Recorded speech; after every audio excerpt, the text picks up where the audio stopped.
And a good afternoon, everyone. Welcome to Issues and Attitudes on WEIU. My name is Jeff Owens, interim GM at WEIU. My coach today is Rob Calhoun.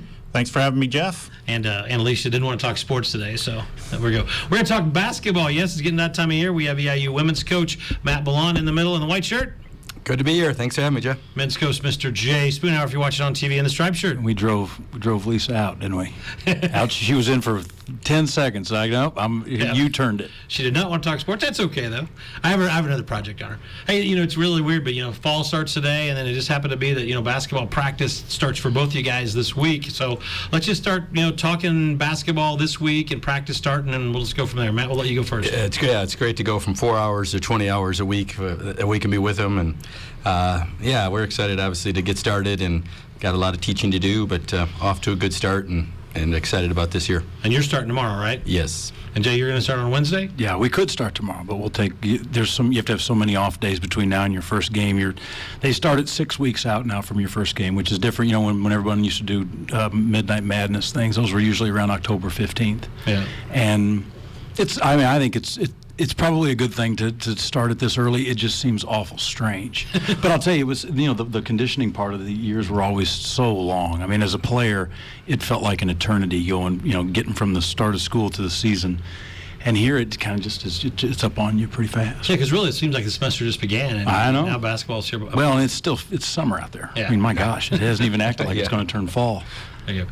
When you look at each of your teams, we'll let Jay go first and Matt, what do you look for in the off season for a student athlete to improve on? We brought them in, the new guys. A couple of the returners came back, but you really want to get just them acclimated with what you're trying to do. Some of it's physical with strength and things like that, but when you're a college coach, you can kind of recruit physical. If you need somebody that's strong, you go recruit somebody that's strong, or each person can get themselves better. It just happens sort of incrementally.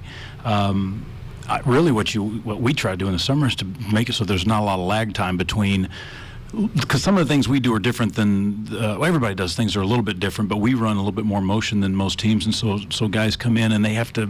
It takes time to learn that, and so we got most of those new guys in here this summer. Okay. Yeah, and for us, the women's team, the chemistry is really important, and so just being around each other each day. We try to do, in our 4 hours a week, we try to be around them every day if we can, and the more time we can spend with them, the better the relationships. And I know this year's group has said this is the tightest and the best that they've gotten along on and off the court, and so I think that'll show up on the court as well. Cool.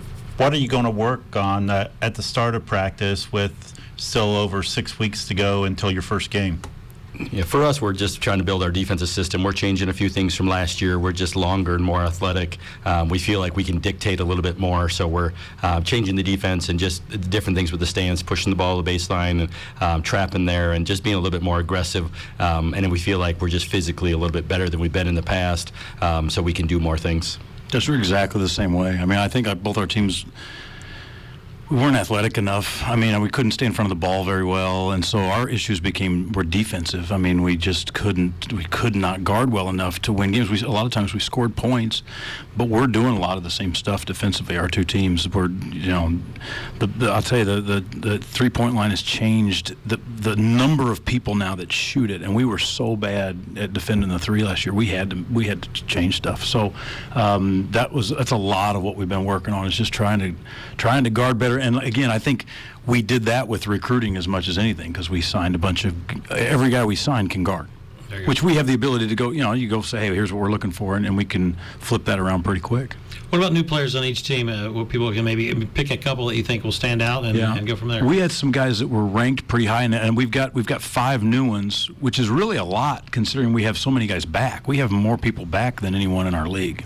And so all 5 starters are back for us. And so the guys we added because of basically their ability to guard and rebound. So like George Dixon is a guy from Milwaukee who was the leading offensive rebounder in the country at Vincennes last year. And so he's a big, strong, good athletic guy.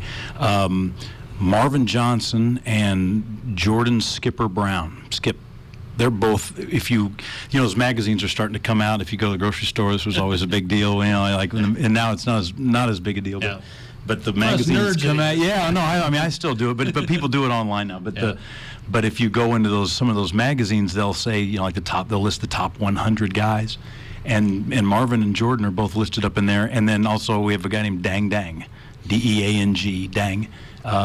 Dang's also listed in the top 100, and so all three of those guys are here. So we're excited about all of them. I know I'm leaving somebody out. Oh yeah, DeAndre. So DeAndre is actually a graduate transfer. DeAndre Duffus. So Where's he come from? he comes from Bethune-Cookman. He played in our league at SEMO a couple of years ago. He graduated from SEMO. So we're hoping we don't know yet if he has to get cleared by NCAA. That hasn't happened yet. So, but. Yeah, so we're hoping on that, but we're happy with the guys who are coming in. Matt Bollant? Yeah, and for us, Abby Wall is our returner, but she's only a sophomore, and she's gone from when she came in, I told the freshmen she was probably number 12 or 13 last summer, and now she might be number 1, and she might be our best player and certainly our best post player. So that's exciting to have just great growth in her. Bree Mischler's a transfer from IUPUI. We're waiting on the NCAA to see if she'll be able to play right away. We should find out that in the next couple of weeks. She's an impact type kid, and then our 3 freshmen are all really talented. They came from really good high school programs. And Lariah Washington averaged 28 a game in high school and played in the big schools in Minneapolis. So we're excited about all of them. Obviously, it's a little early to tell. Claudia Stan is kind of our X factor. You don't see many girls 6'6", and she is that. So some days she looks like she's going to be impact, and other days she doesn't. So we'll see. Right now, it's kind of hit or miss, and it might depend on our opponent how they play a little bit, whether how much she plays. But she's getting better, and we'll see where it happens with her. If you're just tuning in, we're talking basketball with the EIU men's and women's basketball coaches, Matt Bollant, and Jay Spoonhour. Rob Calhoun's coach today. Rob is the voice of the Panthers. What's on your mind over there for the women's team?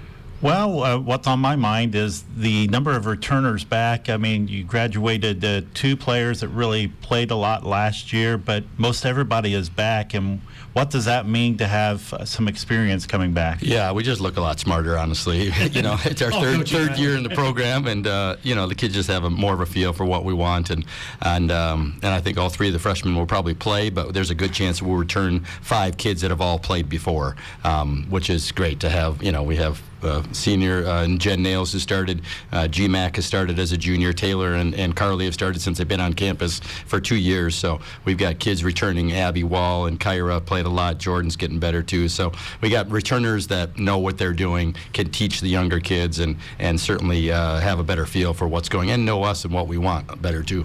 And Jay, I was looking at your roster today, and I had to double check.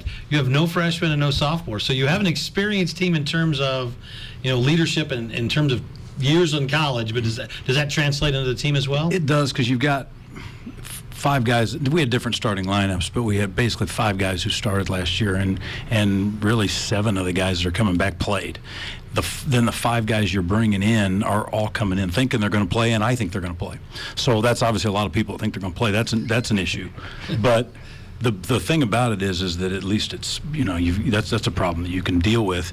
Last year you were out there with 1 person who had ever played in a college game, really. I mean, Max Smith was the only guy who had played at all, and Lucas Jones had played a little bit, but not enough.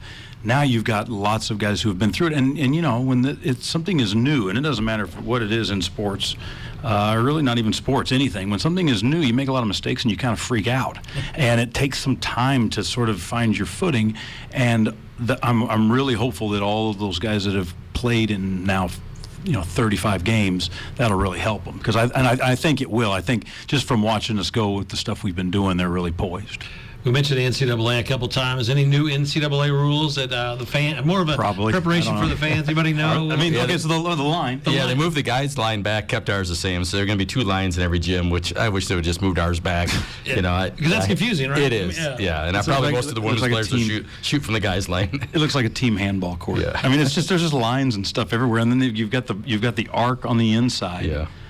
Do we have the same arc? No, we have different arc too. You're kidding me. Yeah. All right. See, I'm immune to it now, but it's sort of silly. I mean, you just got lines going all over the place, and so I mean, Coach is right. Like if they would have just done it, but why they tried to rush the men's line in, I don't know. They should have just waited a year, but everybody had to scramble and get a line painted.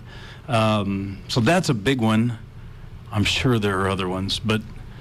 they'll send out the officiating video to us here before long, and we'll all look at it. And we'll all go, well, everyone will say basically, that's crazy. What are they trying to do? And usually we're right. It is crazy. And the things they're trying to correct, they sort of just, the officials figure their way out. Well, the NFL just did that. They said they were going to emphasize holding, and after 2 weeks in the NFL, they've already said, they scrap it. Well, no, we're not doing that. I know. It's really silly. And because I really don't think the officials do a pretty good job. I mean, when you get down to it, they're going to miss some. That's the way it is. And they're trying to make it to where you can go through this without them missing anything. I would much rather have them miss some than sit and watch them look at it on a video and then still get it wrong. Yeah. I mean, good Lord, they mess them up after they look at the video. So and what's reviewable, what's not, it's silly. Yeah. A lot of stuff added onto your plate. So really, I think the 3-point line is the main new really in women's basketball. Anything? Yeah, we don't have much besides. Well, that's a good thing for this year. Yeah, it is good. Let's talk a little bit about, I saw also recently the OVC tournament. Men's and women's are both going to stay in Evansville. They had a good turnout last year. Do you think that'll carry over? Is that something you like, or would you rather see it, go different places?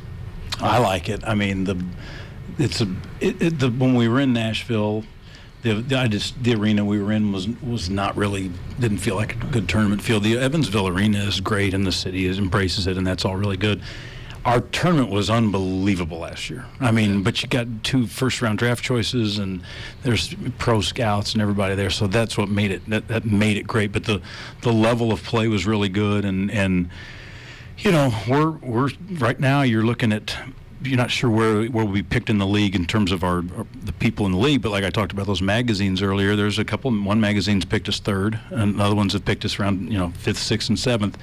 But there's a good chance you could bust your way up into some of those top teams, which is in this league right now is a heck of a thing. Yeah, men's league had unbelievable win games in the NCAA tournament. How great is that for the conference? The women's league has been good, but I think this year it will be better too.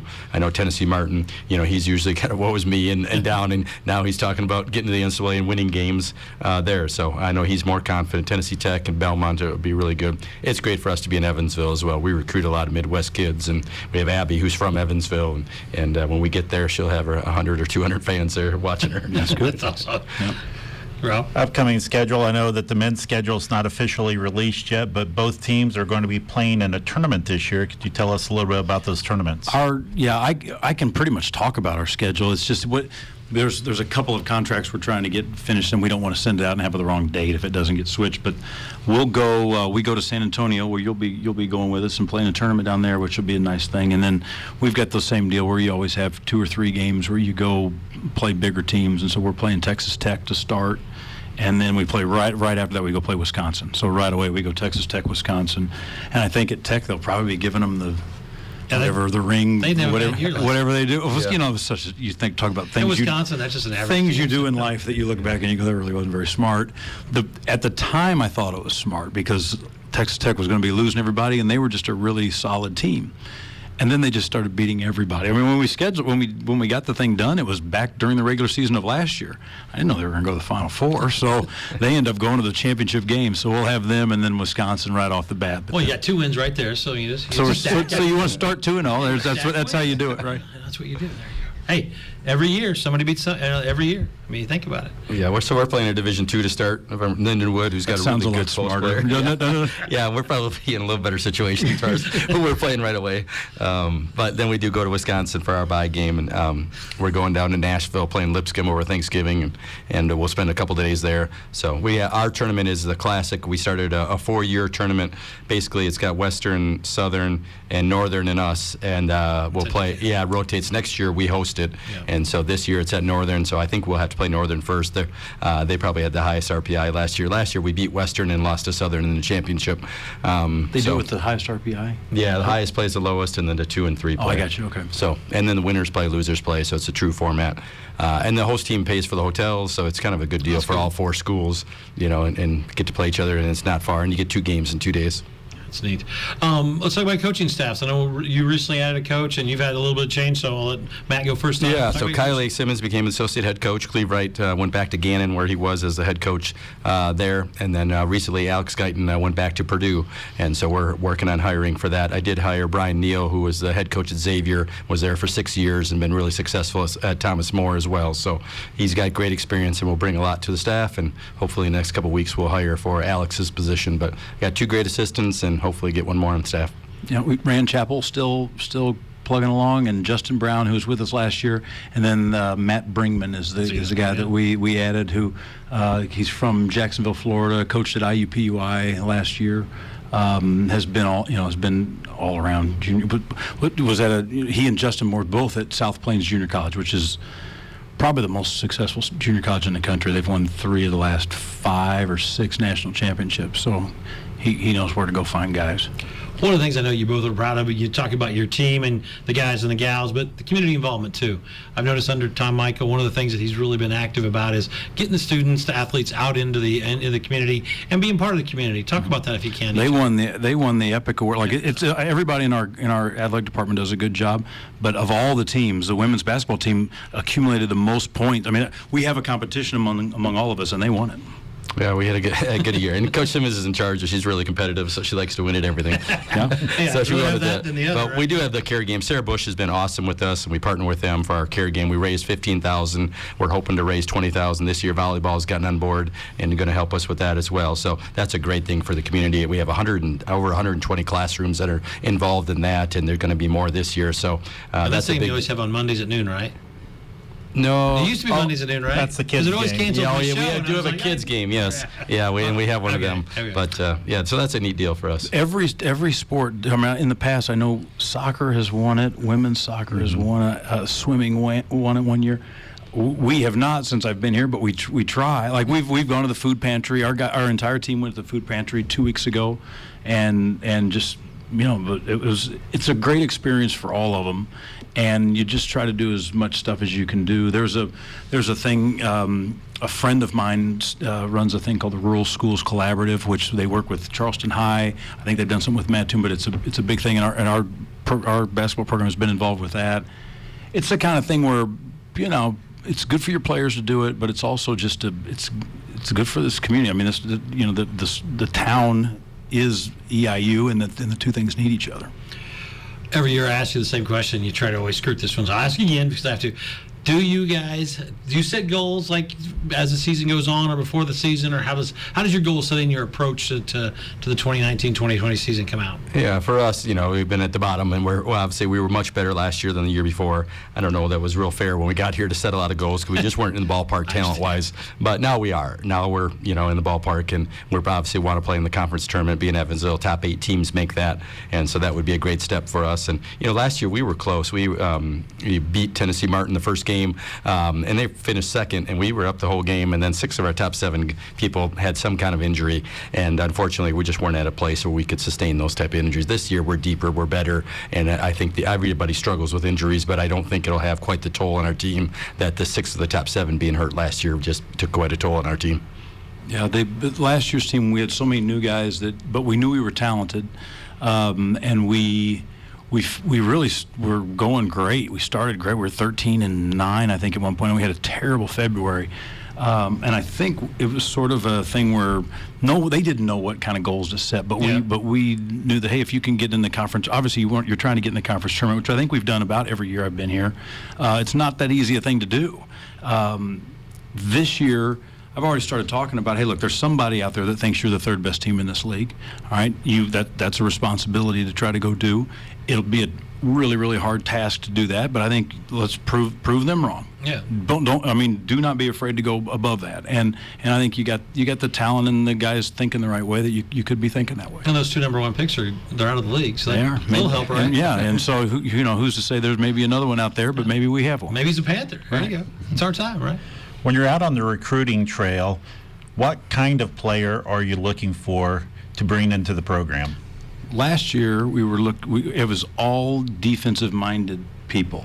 Sometimes you do get into things where you're looking at positions, but a lot of times, if you need a point guard, or if you don't have enough size, you need to go get that.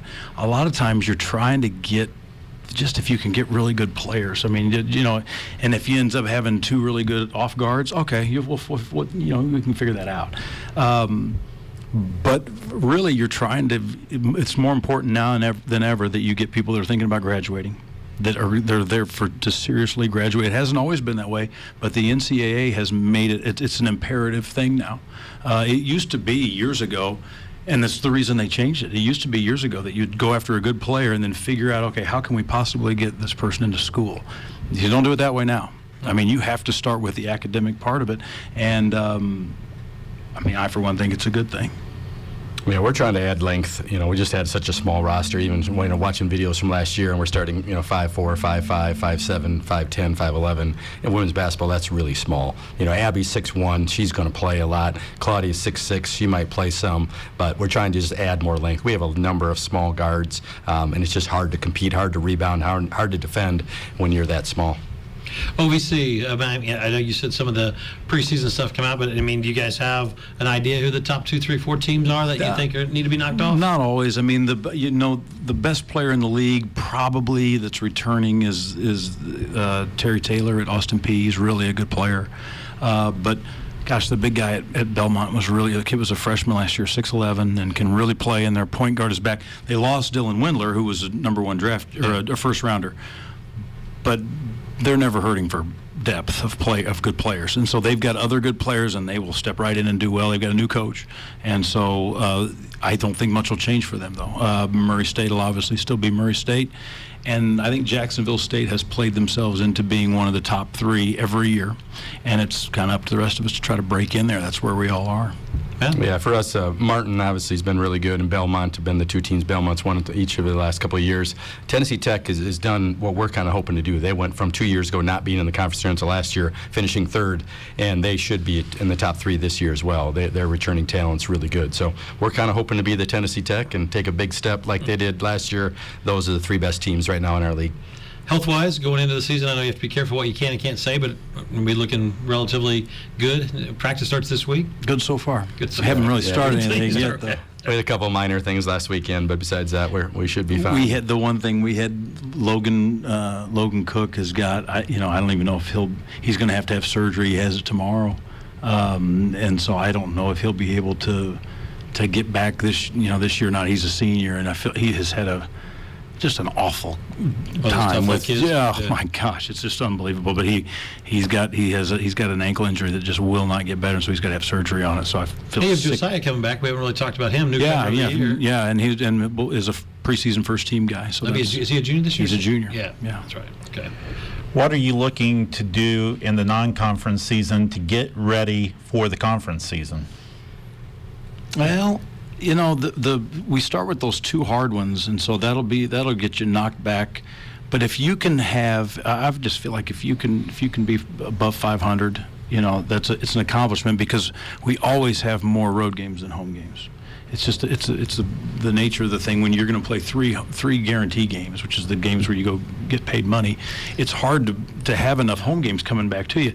And this year was certainly that way. We've got a couple neutral site games, in San Antonio. But if we were above 500 last year, and you have to win road games to do that. So you've really done well if you can be, how many do we have? 11? Yep. 11 road games or 11 non-conference games. Shoot, if you can be 6 and 5, that's a heck of a thing. Anything 5 and 6, even 4 and 7 is not the end of the world. You can still have a good team and be around there. Yeah, we were 6 and 5 last year, which was quite a jump from the year before. And yeah, obviously, if we can be that or a little better this year, we take it. We're playing a tougher schedule for sure this year than we played last year. So yeah, this year if we can be above 500 going into the non-conference, I think it'll prepare us pretty well for what's ahead. It appears you 2 get along really well and going back and forth having fun here. Do the teams get along well? Do they support each other? How's that work? I think our whole school does. Everybody does that. I go to the volleyball games, and the baseball team did it. But the baseball team always does a great job. They come out and support everybody. I see. We don't get to watch each other that much just because one's playing in front of the other or whatever. But I know, I mean, every one of our guys knows who's, they pull for them to make baskets and play well. And when you're on the road, you guys always hang. Like when we're on the road, they even have to get off to their next game, wherever it is we're going. But they always hang around and watch us. Yeah, and it's fun. It's great to play doubleheaders. I hope they never change that. I've been a bit advocate for it. And There's some people that don't like them, but Yeah. I think it's good. Yeah, the women's have trouble standing alone, and for us to get some of their crowd and be around, and for us, I love to watch their team play, and it's great, especially if we can get a road win and then sit and watch them. That life's pretty good then. Yeah, you like watching basketball and you just want to Yeah, get. exactly. It's a whole lot more fun. If we lose, I'm like, Yeah, man. I'm amazed sometimes that you're not just let's go right out of town, because I know that's how I would be gone. All right. Any last questions, Rob, before we get to this rapid fire questions? Are you looking to ever do an exhibition doubleheader again, like you did a couple of years ago? You can't plan them real well because you almost have to go when other teams can do it. Did we do that last year? We did an exhibition. No, yeah, the first year, remember, Illinois wanted to come down here. Oh, Yeah, that and then- deal. Yeah, that was an extra way. If you did it, you gave the money to something. Oh. I see what you're saying. Is that what that's what you're talking about? Yeah. I mean, I'm open to do all that stuff. We're doing a thing this year. When are you playing your exhibition? The first. Okay, so our exhibition is on October 30th, and it's sort of the time it would work, which that now you're butting up to Halloween, and I'm sure we'll have stuff out about Halloween, but those exhibitions, that stuff is fun. I mean, trying to do stuff together. That of course the Illinois thing was really Yeah, great. the Pac- Doing that, Pac- Indiana that was State. pretty cool. See the and smile beat 'em. come on his face when you mentioned Yeah, the Illinois absolutely. thing. There you go. People are still talking about that. EIUPanthers.com. The women's schedule's out. The men's schedule will be out Soon, we'll within say a any week. minute now? Yeah. There you go. All right, rapid fire. We'll go Jay, then Matt, down, in order. Favorite current NBA or WNBA player? Jeez, I don't have any idea. It isn't John Morant. I hope put him there. Probably it's a tie between John and Dylan Windler. And Windler. That's great. Yeah, Maya Moore has probably been my favorite. She's actually leaving the WNBA to do outreach stuff, which is pretty amazing. But she's been just amazing in her career. All right, this is your chance. Matt, or Jay, one thing about Matt. Matt, one thing about Jay we don't know. You don't know. Yeah, some funny story or something that, Well, I mean, he's a really good golfer, and so I don't know how much that ends up getting talked about, but he can really golf. All right, so you're a golfer. What about Jay? Or- Jay's music ability, I think, is something everyone would not know. I like music. See, I sit here and stare at all the vinyl Maybe up look at there. the vinyl. and And He I knows like lyrics. all I don't that know stuff. lyrics to any song. He knows lyrics. I know so much. lyrics. That's right. I'm good at lyrics. Have you ever called a timeout when you had done left? No. I've had lots of times I should have called a timeout, and I didn't, though. I think it has happened. I don't even remember it. I think I blacked out probably, but Best shooter you ever saw in person? Dadgummit. I'm no good at quick fire. I can't do You are credit. not good at I'm terrible at this. Kylie Simmons, my assistant, might be as good. When we do shoot 53s in practice, Yeah. and her whole season she never made under 40, and usually made between 44 and 47 out of 50. This is a yes or no? John Sunvold. Ooh, John Sunvold the was old the best. son. Yeah. There you go. This is an easy one. 4-point shot in college basketball. Is it coming, yay or nay? Oh, I don't know. I hope I'm not around to see it. Yeah, I hope not. I just feel like it'd be more of a circus. That's what I'm glad you guys said that. All right. Appreciate you both coming in today. Thanks, Rob, for pitching in. I love Thanks, Jeff. talking sports instead of politics and all the other stuff we have to talk on this show, the other 90% of the show. So I appreciate it, Jay and Matt, so much coming in. And best of luck this year. Thank you so much. Thanks, Joe. And don't forget, all games right here on. Hit Mix 88.9 WEIU. He's done that once or twice. Thanks, guys. Good luck this year.